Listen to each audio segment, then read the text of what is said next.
We've made it to the last track in our F124 setup series for the wet car setups, and that's Abu Dhabi. Well, it's not the last track technically because there's Portugal, but it is the last track on the calendar.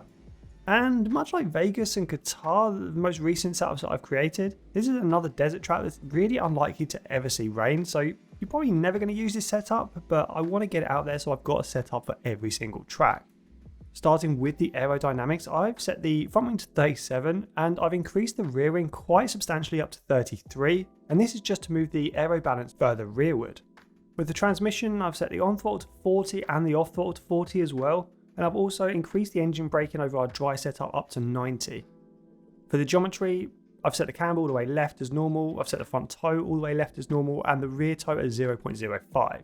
Having that small amount of rear toe just kind of helps a little bit with some extra stability, which is pretty crucial in wet conditions.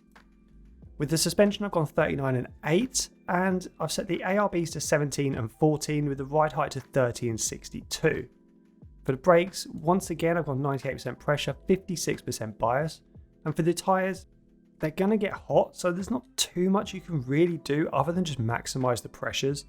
You could limit your setup in other ways, such as the geometry being less aggressive, but doing something like that will just negatively affect your lap times more than hot tyres will. And that will round out this Abu Dhabi wet car setup. As I said, there's one more track to go, and that's Portugal. So I'm going to head over to Portimao now and create that setup.